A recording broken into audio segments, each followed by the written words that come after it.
And welcome once again to Metal Game Solid Retro 168 Episode 4. I had to remind myself what it's called, but I do remember. This is where we go through a week of what happened on Metal Game Solid, and whatever happens in the retro and FPGA gaming scene, we try and cover as much of it as we can. We're quite selective with what we put on the website, and this is where we go through it. So guys, welcome to the channel. If you're not subscribed to the channel, then you know what, subscribe to the channel. If you're listening to the podcast, subscribe to the podcast if that's a thing. Chicken wing. I'm joined here with Anime Otaku, who's less of the talker, more of the listener, more of the doer, and more of the talker. Anime, you want to say hello? Hi guys, welcome to Retro 168. Okay, and that was Anime, right? What's that? What was that magic show? Was it Penn and Teller where one of them's completely silent? You're just a grade above the one that hardly says anything. So, but thank you for saying hello. So, okay, so you're gonna have to do a bit of talking because this one here, Silent Planet.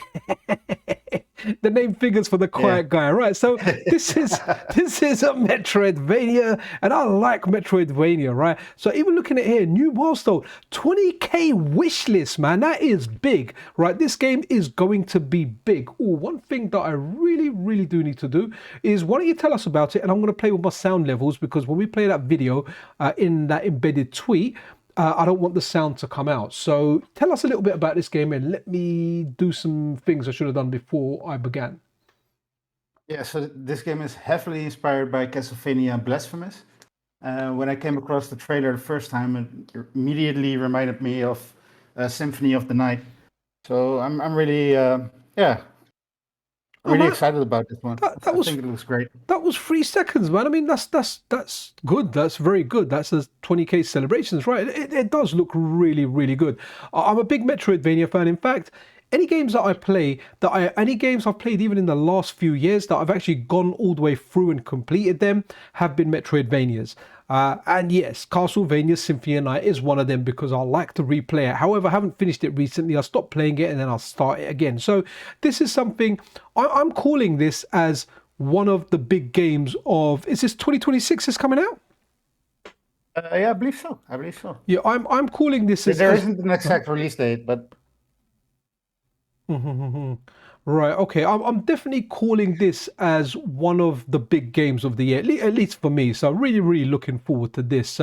Hopefully, I don't know if you've spoken to the devs or anything. Maybe closer to the time we can get them on for an interview and do some kind of a giveaway with them. Obviously, that's down to them. I haven't discussed it yet, but it looks good. What do you think of the art style, man? I mean, that looks so good. It almost reminds me a little bit of Kill Bill. Not immensely like Kill Bill, but a little bit like Kill Bill. What do you think? It reminds me a lot of Ghost in the Shell, the 1995 movie, anime movie. I remember Ghost in the Shell. Watched it a long time ago. I thought it was fantastic, but it's been such a long time that it has moved into a shell in my brain somewhere where I don't remember much of it. I think I need to rewatch it, because I think there was a series as well that they did that I should watch. But yeah, that's Fun fact.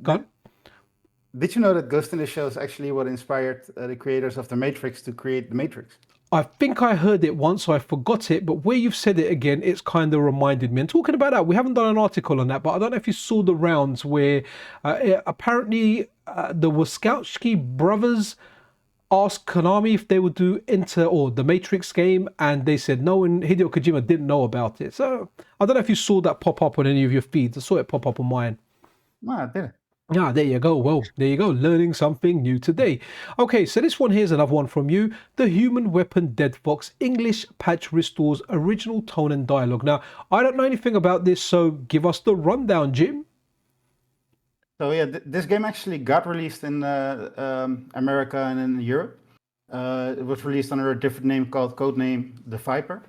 Okay. And the game's tone completely changed. The narrative completely changed, and this ROM hack basically restores everything to the original Japanese version, with mentions of drugs and violence. And the tone is overall a bit darker. Excellent. This is a NES title. Absolutely fantastic. Yeah. So drugs and violence. I definitely liked one of those things when I was younger, and I don't do them anymore. Anyway, before I get myself into trouble, let's move out, and we're on to the next pop-up page. So we're going from the bottom, and we'll end up exactly near the top. So, Crix launches limited edition Halloween Everdrives. Now, Crix, I know. So as far as flash carts go, this guy is cream of the crop. Like you can't get better than this guy. You can get other ones that are fine, they're good, but these are the best. So tell us a little bit about these anime since it's your article. Yeah, so Crix released a special Halloween themed Everdrive bundle. I think by the time we release this video, it's already done. You can't buy it anymore. Okay, cool. So if you missed out, well, suck on that. Sorry, don't unsubscribe for that. Just, I mean, you kind of missed it. Here's a little bit of trivia. I have got a Everdrive N64 one. I can't remember which one it was. It cost like 100, almost 200 pounds delivered actually. And I haven't even used it yet. I'm so lazy. I've actually got an N64 in a box on the left. Yes, I can see the box down there that I haven't even bothered packing away or anything yet, but hopefully I'll be getting the Unlock 3D and the M64 and I can actually run that Everdrive on there. So guys, Everdrive, if you're watching this video, maybe check it out, see if you can still get it, if you still want it. Okay, so this is one of my ones, right? Okay. Right, so Superstation 1, the Majestic Final Form. So this was really interesting. So Taki Udon, who's been working on bringing this to market. And so this is an injection molded case. It's something that came back from the factory. And it just looks really, really good. And this is the Founders Edition, which is going to have like a light colored. What color is that anime? Is it white, gray? I'm so colorblind, like, you know, is it? Definitely white. Is it definitely white? Man, Yeah. I'm telling you, man, I need some kind of special colorblind glasses. Okay, but it does look good. The PCB looks really good in the blue. Taki says that these side panels here, they are actually going to get covered. But what this post does is it just goes through all the different ins and outs that it has, and it's listed over here. We've got more pictures down here and all that stuff here. Okay, so you've got the power and the reset button here. So it goes left to right. So on the left here, power button, reset over here. Then further down, you've got 2 memory card slots at the top here. You've got 2 controller ports, micro SD card slot, and a USB 2.0 here. Then over here, you've got composite, and then you've got a PlayStation light gun port, S-Video NTSC over here as well. Then what we've got here, okay, so that's the back. That's going to be USB Type-C for power delivery, 2 USB-A ports, 2.0. Then we've got HDMI out. Then after that, we've got the Saturn Mini DIN port. And I want to send a special thanks out to someone because someone corrected us on this, didn't they? Because we said it was S-Video for another region. And yeah, someone corrected us, so thank you for that. Apparently the picture quality through that is amazing. And guys, if you ever see us make mistakes, although you know, we try and be perfect, honestly we're not. We go toilet and everything. So if we do make a mistake, then do point it out, and we're quite happy to correct it. So always appreciate that. So moving on, we got VGA, auxiliary. Oh, there was a mini, was that the mini audio kind of sound? That's that one there, yeah? The mini Toslink, That's is it? audio jack, 3.5 millimeter jack. Okay, cool. RJ45 Ethernet. Okay. Good stuff. So we've got that here if you want to go wired. Then over on this side, what we've got component over here, which is that gives you 480p, right? If I remember, instead of having a yellow, you've got it split into the 3 primary colors, and you've got the 2 for sound. It can bring you up to 1080i. Oh, really? Oh wow, Yeah. I didn't actually know that. Well, there you go. You learned something new today, Pixel. And over here, that's the underside, and right here you've got the connector that connects it to the Super Dock. So Taki said Superstation looks beautiful. I know it's his product, he's going to sell it, but in all honesty, it does look beautiful. It's almost like, you know when you have like where someone shows you a picture of a baby, and it's the ugliest baby you've ever seen, but obviously it's that person's baby, so they're going to say it's the most beautiful baby in the world, and you go, yeah, that's a looker. That's not the case with this. Even though Taki says it's beautiful, I kind of tend to agree with that. I do think it's very, very nice looking. It's very transparent, and you can see the board on the inside. Right, so Me personally, I'm not a big fan of the transparent blue one, but that's me. really, you're not into transparent consoles? I've got everything. If there's a transparent option, I usually go for the transparent option. I like transparent, but just not transparent blue. I like transparent purple and transparent white. Okay, what about the transparent, like smoky black? That's really cool. You must like that, surely. It's okay. I prefer matte black, to be honest. Okay, okay. Believe it or not, I used to work with a guy called Matt Black. Well, Matthew Black, but we called him Matt. And he wasn't actually black. It was just his name. Right, okay. Um, right, okay, so this is the giveaway winner that we did. So this was First Squadron, and this was what was really, really interesting over here. So we were very transparent with our giveaways, and we usually do it for a wheel. I'm not going to go through last week's episode to have a look at that, but congratulations to Voljo. Voljo won First Squadron, Yeah. and we're kind of celebrating the upcoming sequel to this, which is First Squadron.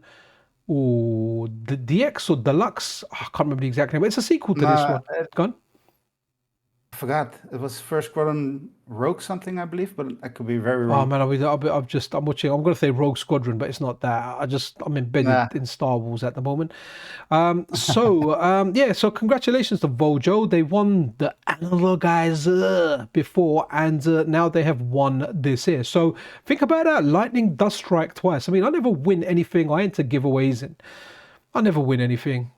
What have I won in my life? I've won a couple of things. Okay, so Mexican Ninja demo now available on Steam. Now, did you actually try out this demo? Because I had a look at the video trailer of it, and it kind of looks okay, but I feel like this is something you need to try more to really get to grips with it. Just to kind of find out, does it click with you or does it not click with you? What do you think of this anime? I played it for a minute or two. I actually, it kind of reminded me of Shaq Fu, the remake. You know that Okay. one. Oh yeah, I'm not too familiar with it. I'll have to give this a whirl at some point. I mean, it looks interesting, and people got robbed of their tranquility in this. So there you go, Mexican Ninja demo available on Steam, and I think the game's coming out next year, if I'm not mistaken. I Yeah, mean, to be honest, early 2026. yeah, we're nearly at the end of the year, so pretty much any preview, I'll be like, yeah, it's coming out. It's coming out. Next year. Okay, so here we have something from the sponsor of the website, right there, site sponsor, Zaparoo. But this isn't a sponsored article or anything here. This is just us covering what they do, and I do think this is interesting. Why don't you give us a little rundown of this, Mr. Anime Otaku? So yeah, currently Zaparoo uses like NFC cards and QR codes to launch a game. And Whistle made it possible that you can launch a game from a USB stick directly when you plug it in.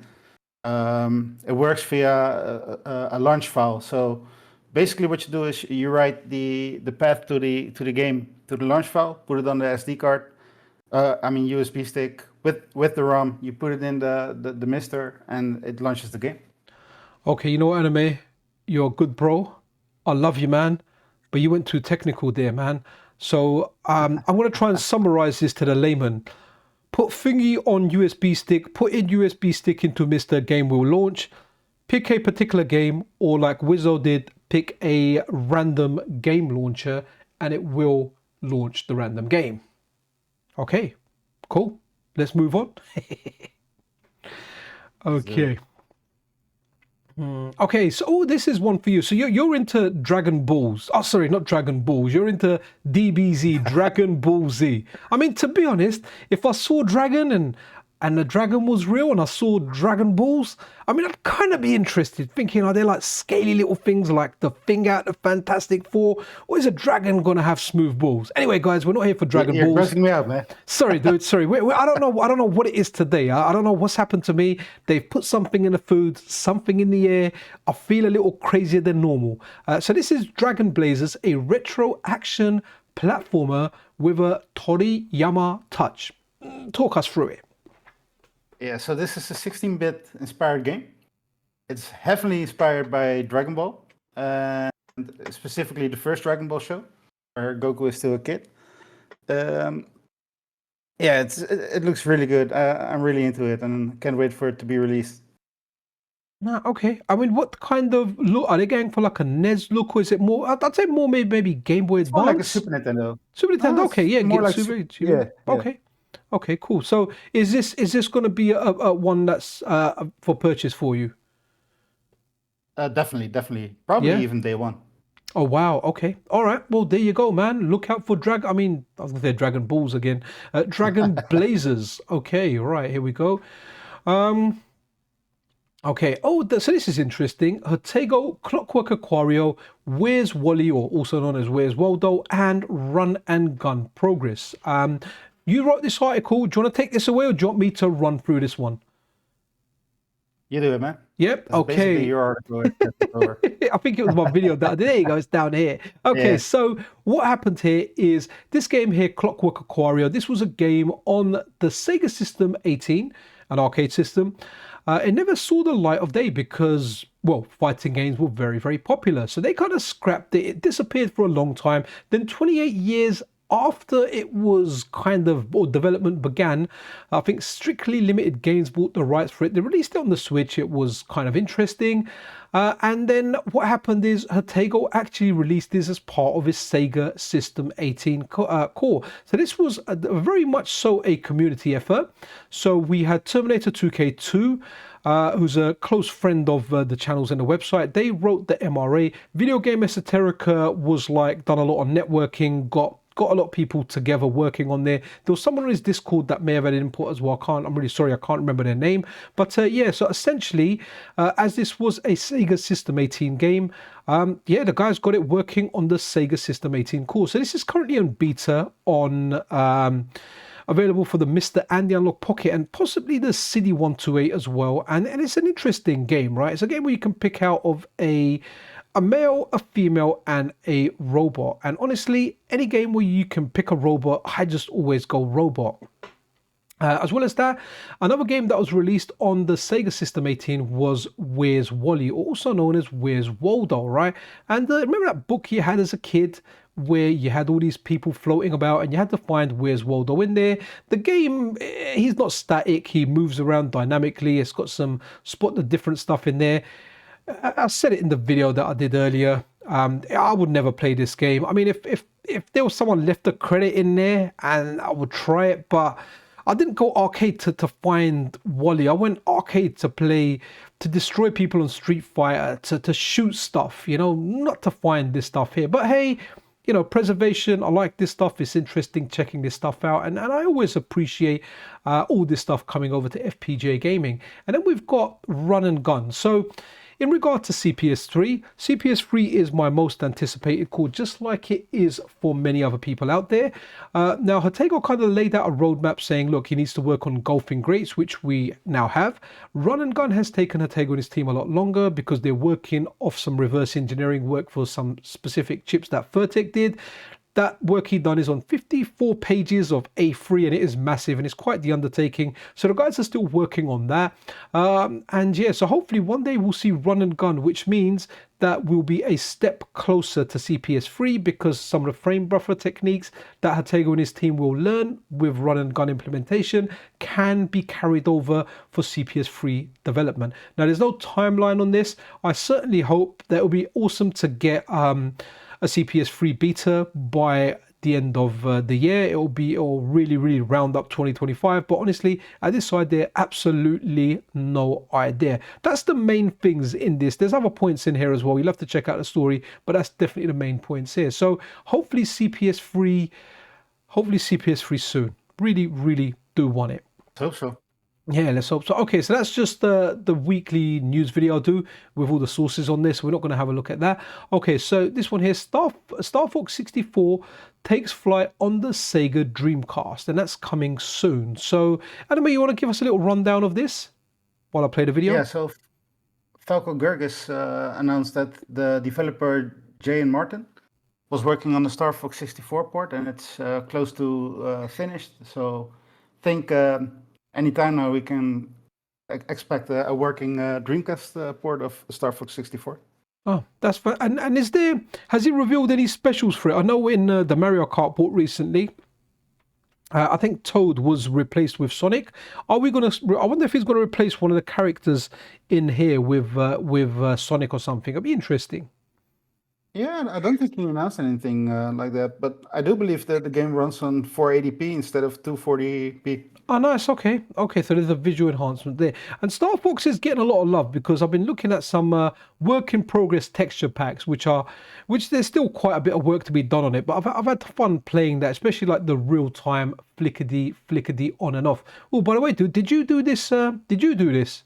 This Yeah, I did. It's really good.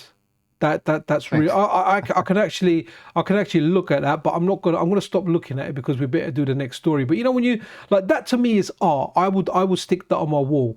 My wife might have something to say about it, and she might take it off and smash it in my head. But honestly, it's a price that'll be worth it. So over here we've got Vampire's Veil. Brings dark Metroidvania action to Steam. Veil is like a face covering, right? Is that what a veil is? Vampire's Veil? I'm not sure. Okay, all right. So tell us a little bit about this, as this is your one. Not had much of a chance to kind of look into this, but it's a Metroidvania with hotish looking vampires. Oh, it looks good. Yeah, it looks really awesome. It's I think it has some gameplay elements of Symphony of the Night, but the other one we just covered has more similarity with it. But this one still looks pretty cool. It's obviously inspired by Castlevania again. And look, just going to the beginning part again, right? There's parts here that I'm gonna say it looks like Celeste to me. Look at that, it looks like Celeste, where you're kind of the bouncing jump and around. go, Yeah. definitely. So it looks like it's got some real tricky platforming parts in here. So yeah, it looks interesting. Is this 2026 as well? Because it looks like there's a few good Metroidvanias coming up. I'll have to see which ones to buy on day one, and which ones to kind of wait until they're on sale. Only because I don't play everything that's out there straight away. But yeah, Yeah. looking good. And the exact release date isn't planned yet, but the demo is available, so I think it comes next year. Nice. Okay, cool. Like, nice power up stuff in here as well. A lot of spikes in here. So yeah, let's see how that goes. Right. Okay. Where are we now? Okay. Wow. We're on the final page. Okay. So this is interesting. This is an article that I did. So a legend returns. Battle Arena Toshinden games are finally coming to modern consoles. Now, we called this in London. Everyone called it Toshinden. Maybe it was just me and the friends I hung around with, but I didn't know there was an N in it till much later. Like, I mean, it would have been there. I don't think the N was ever missing, and they snuck it in there years later. So Toshinden, is that how you say it? Anime, is it Toshinden? Yo, Anime, you there? Hello? Oh, Anime? What's happened there? Let me just check, guys. Sorry. We'll try and keep you entertained. Okay. What happened there? Anime, you there? Yeah, I'm back. My Are you back? headset, yeah. What happened? Can you hear me? Yeah, My yeah, headset turned off automatically. I don't know why. Okay, all right, cool. All right, guys, I apologize for Anime. Naturally, I'm the professional. He's still the Padawan. I'm the Jedi. He's the Padawan. Okay, interesting here because some of the pictures here looks like he's doing a force push with his hand there with, I don't know, a stick saber or something. Okay, so this is, as we were saying, Toshinden, or as we used to call it, Toshinden. So these games were on the PlayStation 1. I know some of them are on the Saturn as well. So there's a modern collection coming out for this in the fiscal year of 2026 and 2027. Now, I'm kind of excited-ish about this because like I saw this before Tekken. I think Tekken came out after this, but when I first saw this, it blew me away. I remember seeing a stage where you're fighting, and it got a TV screen in the background where you can see miniature versions of yourself fighting. It just looked wicked. It looked like the ultimate fighting game. Unfortunately, when I played it in its execution, it was quite tricky. It didn't click, at least to the masses, the way Tekken did. So it'd be nice to see if there's any new surprises in there. You know, obviously we expect it to be upscaled, and maybe it'll be really good if they do like a fourth game with modern graphics, have the other three. But yeah, this will be interesting. Something to keep an eye on. Just really random. Sorry, Anime, what do you want to say? Yeah, to be honest, I never played any Toshinden games. They're okay. They're 3D fighters in an arena. They're very.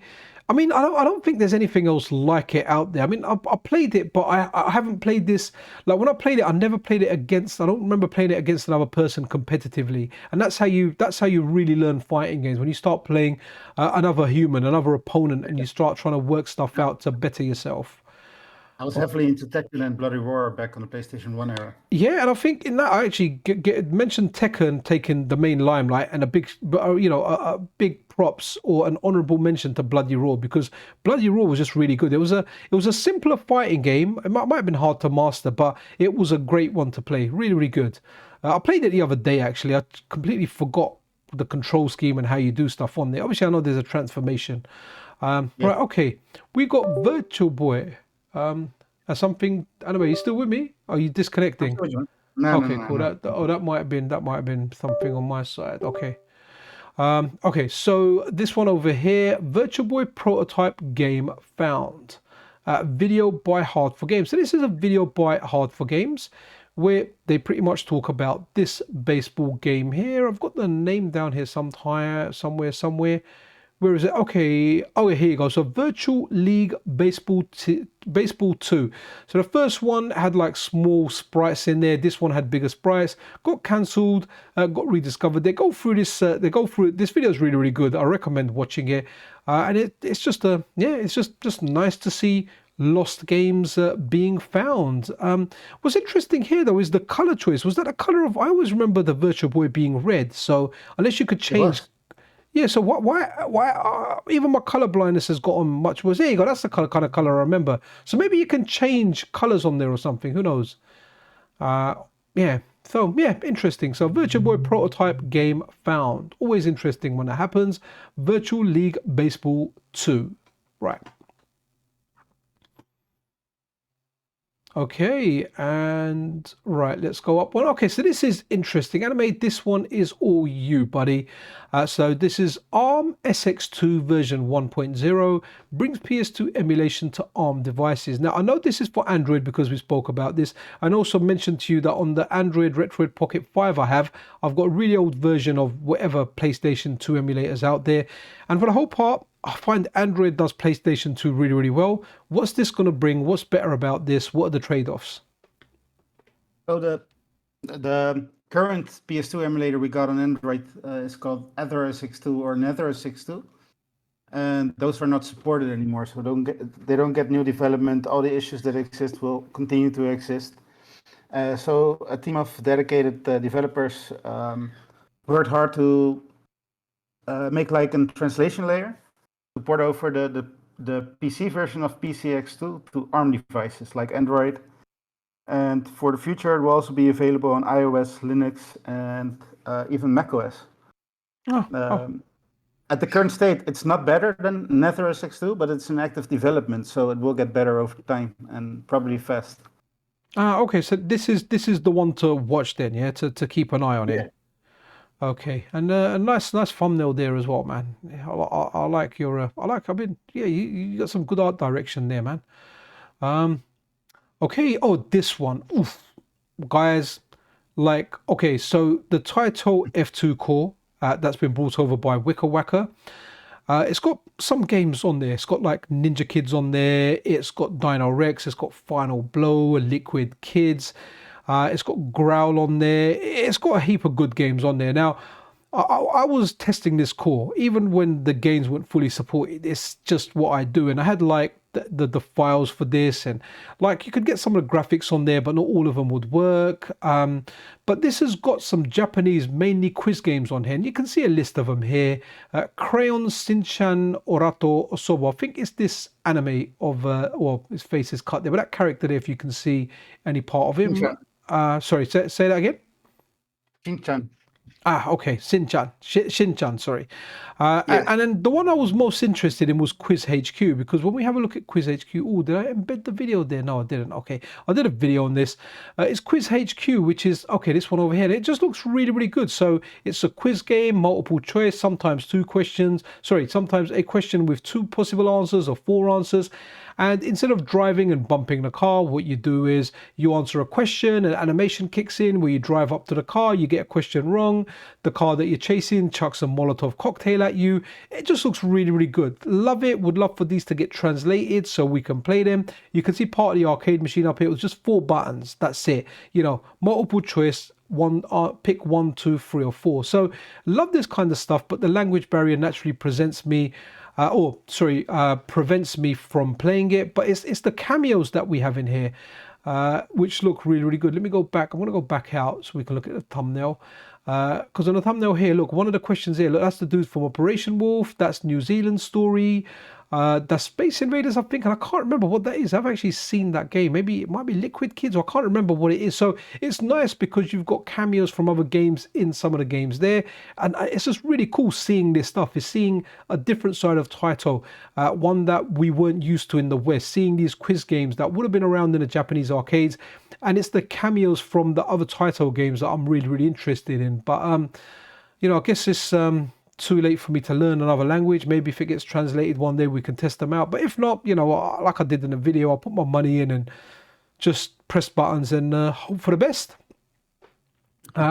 Okay, what we got now? Mega Drive does the impossible, running 3 layers of SNES Donkey Kong Country. So this here is from Pyron, and this is essentially a proof of concept that it can be done. And they talk about, look, this isn't something that they're intending on completing or going through and making, but it really is a miracle. I can't believe what the Mega Drive is producing these days. And they kind of talk about it, look, 2 simultaneous players on the screen at the same time, enemies and a heads up display, 3 layers. And down here, this framework suggests that a full port of the original Donkey Kong Country with necessary adaptations for the Sega hardware would theoretically be possible, right? So again, just really, really cool to see this kind of stuff here. So I wonder if anyone will want to take this undertaking. It will be a big undertaking to kind of bring this out, but really, really cool to see this stuff. Any thoughts on this anime? Yeah, I'm kind of surprised that it was thought to be impossible to run on the Genesis or Mega Drive, to be honest. Yeah, I don't know. People are just working on old tech these days and really squeezing the most out of it. I especially like the C64. Some of the stuff that I've seen on that. Honestly, as a kid, if I had some of the fighting games that are coming out for it, it would have blown me away, man. It would freaking amazing what we're getting these days. So yeah, and the Mega Drive no exception. I know some was it Shannon Burt or Burt Shannon? I think it's Shannon Burt. They are working on Parodius, man. So good stuff. Great stuff. Great stuff. Okay, so this one's interesting. Were you a Futurama fan, Anime?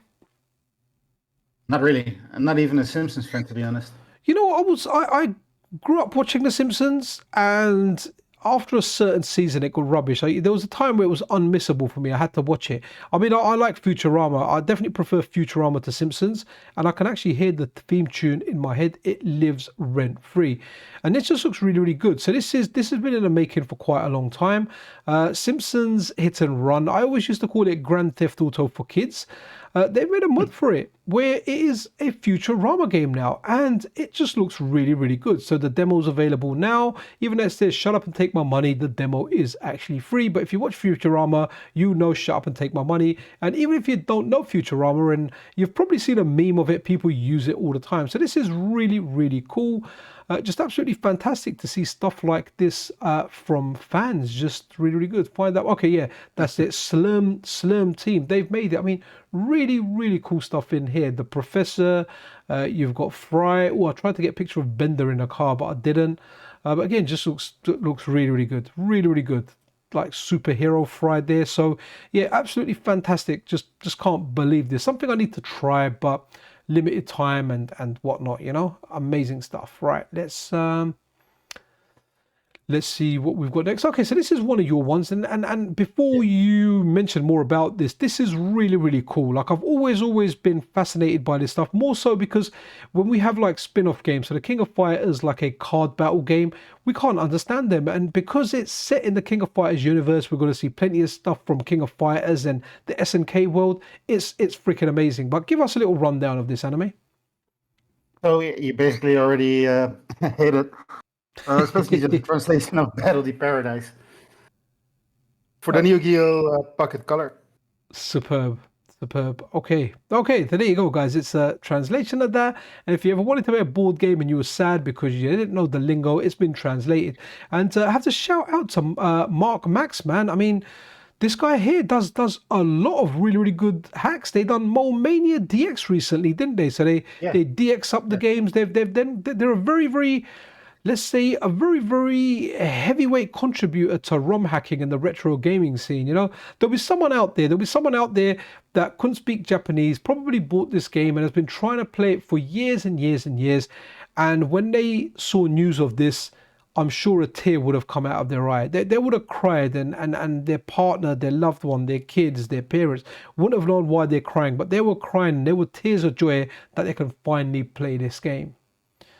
Right, okay. So, right, okay, what we got here? Okay, so this is a full-size Amiga 1200. And it's called Thea 1200 Announced. Now, the company behind this, where are they? At the bottom here, Retro Games. They've released previous products, and these aren't FPGAs, these are emulation devices, but aesthetically it looks really, really nice. You've got a full-size Amiga there, looks very clean, looks very, very nice. You've got that tank mouse, you've got like a CD32 controller with it. Hopefully there's an option to plug in a joystick, because that's how we remember playing most of our games.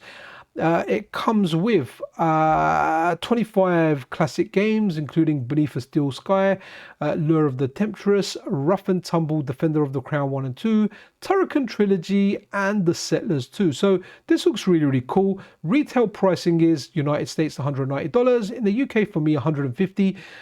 Europe for you 189. Oh wow, so it must be around the same rate as the dollar for me. Australia dollars 299.99. Now that for me, for all intents and purposes, if you're a big Amiga fan and you wanted like an emulation, likely it's going to be Linux running on an emulator. 150 pounds is a very, very good price. It's not for me, because I'm very happy with what Amiga Vision have given me on the Mister and the Analog Pocket. But if you want the aesthetic, you want this, and it's got stuff like a USB port in there, so it's got HDMI out, so you can plug it to a modern display via USB. Likely you can load other stuff on there. I'm going to say it now, even though it doesn't say it here. There's no way you won't be able to load like a full Amiga set on here and have this as your Amiga. So yeah, this should be fun. And the fact that it's Linux, Windows, whenever I've tried an Amiga emulator on Windows, I can feel like the input lag, but when I've tried it on my Steam Deck, it feels better. So hopefully there's very, very low latency on this. Anyway, you know anything or anything you want to add to this? Well, I'm curious to see what the jailbreak community will do with this one. If you're able to run a full-fledged Linux desktop on it, that would be interesting. Oh, okay. Yeah, I mean, even if there's no jailbreak, I think there'll be a way for you to put the games on there. It'll be silly not to have that on there. I'm not used to these devices, so I'm just talking from, if you're going to release it, give people access to actually run everything on the Amiga. But I'm sure it can, because I've seen like Workbench. You've got access to Workbench and everything down here. So this is very, very interesting. Pre-orders November the 10th if you do want to order one. Target launch shipping date June 2026. Remember guys, with any of this stuff, always do your due diligence, see the previous projects if they've delivered, and always whenever you buy this, just order it and forget about it, and because delays often happen. I've ordered a few things and I've kind of forgotten about them, but now that I'm talking about it, I'm remembering. Game Bub, I love you. Right, anyway, let's move over to the next one. What we got over here. Okay, you're gonna have to take this one away. So Mario Kart 64 Amped Up, which to me is a sequel to Mario Kart 64, just not done by Nintendo, or at the very least like a mega DLC pack for it. What's the Litronom? That's it, Litronom. Their work is amazing. So they've given us this update. So tell us a bit about this update, Anime. So this update has a few bug fixes and performance enhancements, but other than that, it has a special Halloween theme where you can press the Z button and the character select screen to get Halloween themed characters. Oh, okay, and yeah, they kind of look alright. Kind of like the clown mushroom with the afro, mushroom head afro. Oh, and Dry Bones Bowser, superb. Yeah, good looking stuff here. If you haven't tried out Amped Up, guys, try it out. Like if you like Mario Kart 64, you owe it to yourself to play this. It's even closer to Diddy Kong Racing because all the sprite work have been replaced by actual 3D rendered characters. Ah, okay, so there you go. If you like Mario Kart and Diddy Kong Racing, you need to play this. Right, okay, so final story here. This is quite a quick episode. I mean, it's 40 minutes, but that's kind of quick for us. So, review. Flesh Made Fair classic survival horror reawakened. Sorry, right? Is there a video down here? No. Oh, so you've got stills down here. Let's have a look. Oh, this looks interesting. Video below. There's a video below. Oh, is there a video below? Is this like a Resident Evil type game? It's heavily based on both Resident Evil and Silent Hill. Basically, kind of a mashup. It intentionally is made with tank controls in mind, so it's not for the average gamer, but really a fan for old survival horror games. Ah, okay. It looks quite good. It's really good. The atmosphere is great. The story is well written. Has a lot of jump scares. Scared the shit out of me a few times. Wow. Okay. Oh wow. Yeah. Why would you put your head in there? What is she doing? You see like a big mouth demonic thing there. Don't stick your head in it.